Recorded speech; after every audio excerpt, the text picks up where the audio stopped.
Tout de suite, on commence sur le premier article, mon cher Philippe, sur le front identitaire. On commence toujours avec le front identitaire ici, c'est comme ça que ça marche. Que se passe-t-il sur le front identitaire?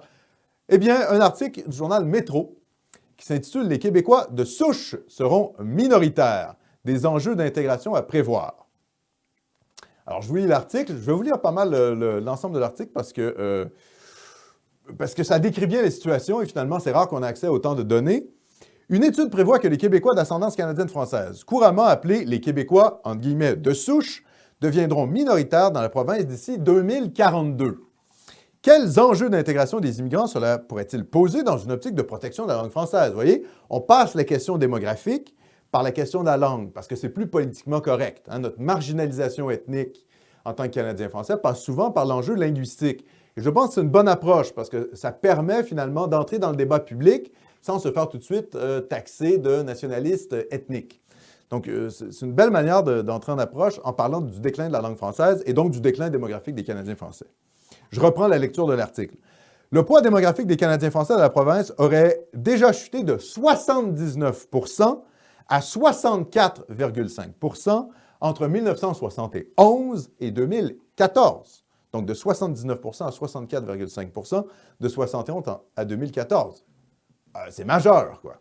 Selon une étude du chercheur indépendant Charles Gaudreau, mise en ligne l'an dernier, celle-ci paraîtra prochainement dans l'édition papier de la revue académique Nations and Nationalism, après avoir été révisée par ses pairs. Donc, c'est une étude universitaire, cautionnée par un magazine américain, Nation and Nationalism, qui est très sérieux, là. On n'est pas dans, vous savez, les opinions de comptoir, genre oui, bientôt, il n'y aura plus de Blancs au Québec. Non, c'est pas ça. C'est une analyse réelle, concrète, chiffrée, qui passe dans une revue scientifique américaine. Et malheureusement, je pense que l'article n'est disponible qu'en anglais. Ça serait bien de le traduire. Hein. Je lance ça. Peut-être que M. Gaudreau, l'auteur de l'étude, nous entend. Peut-être qu'il pourrait traduire ça en français. Hein. Ça serait chouette. Ça nous permettrait aussi de la diffuser. Par ailleurs, si les gens veulent consulter cette étude en anglais, donc cette étude démographique, vous savez, vous êtes dans des débats en famille, ça va être bientôt le temps des fêtes. Alors on sait, c'est le temps des fêtes, mais Noël est annulé, le bolchevisme sanitaire, mais bon, certains d'entre vous vont quand même faire des repas de Noël, je le sais, hein, n'est-ce pas? Donc vous allez être face à, vous savez, vos cousines gauchistes, et là, elles vont vous dire, non, il n'y a pas de déclin, tout ça, c'est de la paranoïa. Eh bien non, vous pouvez sortir l'article en disant, bim! Voilà, c'est réel. Il y a des gens qui ont fait le boulot, il y a des démographes qui ont fait le boulot. Et oui, on est en déclin démographique. Et oui, ça pose des questions, non seulement pour l'avenir du français, mais pour l'avenir de la civilisation, finalement, canadienne-française. Et donc, si vous voulez lire cet article en anglais, il est sur mon Twitter.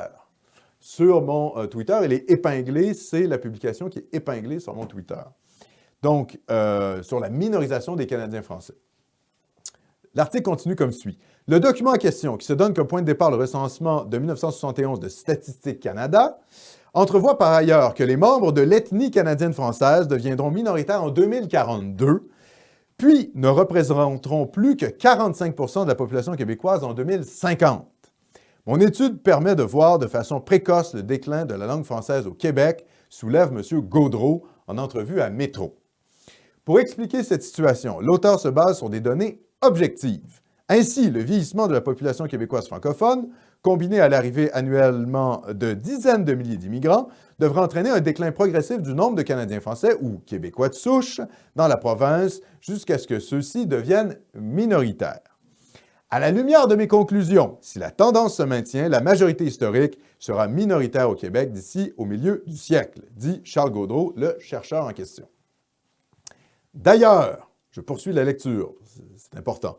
D'ailleurs, selon des données de Statistique Canada publiées en 2017, donc il y a 3 ans, entre 44,2 % et 49,7 % des résidents du pays seront des immigrants de première ou de deuxième génération d'ici 2036.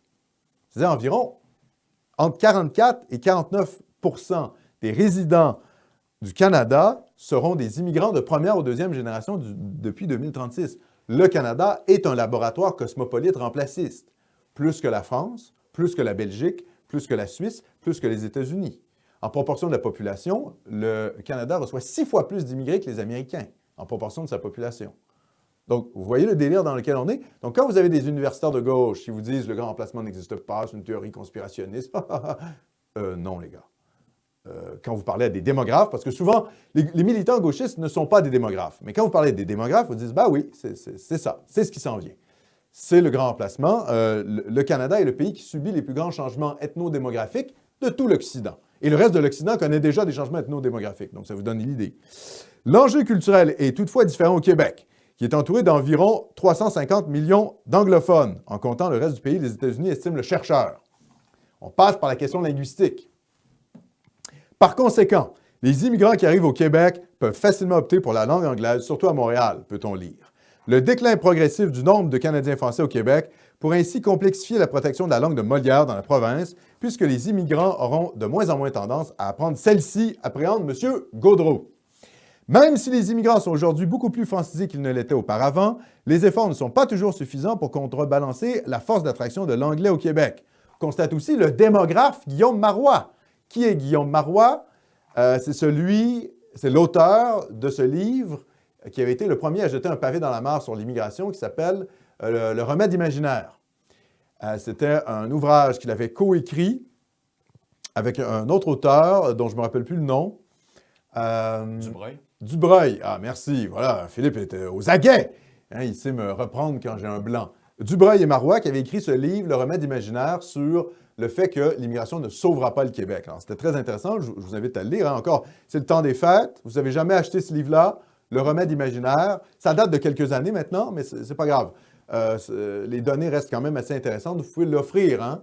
L'offrir à Noël pour faire le combat des idées et convaincre les gens que la question de l'immigration est une question centrale. C'est même, je dirais, la principale question politique qui doit nous occuper dans les prochaines années.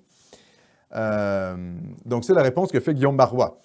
Par conséquent, de haut niveau d'immigration, on pourrait faire d'accélérer le déclin relatif du français au Québec, ajoute l'expert. Donc, ça, c'est Guillaume Marois qui parlait. Donc, tout ça pour vous dire que c'est quand même intéressant parce qu'on a une pénétration dans les journaux de masse, hein, Métro, des médias de masse, de la question démographique canadienne-française. Alors, Charles Gaudreault aussi a fait une interview que je vous invite à écouter à l'émission de Bernard Drainville. Si vous allez sur Horizon Québec Actuel, notre site web, le site de notre organisation, vous cliquez sur l'article « Les Canadiens français seront minoritaires d'ici 20 ans » et vous aurez l'article que je viens de vous lire. En plus, à la fin de l'article, il y a le lien pour écouter l'entrevue de Charles Gaudreault avec Bernard Drainville. Donc, je vous invite à écouter cette entrevue.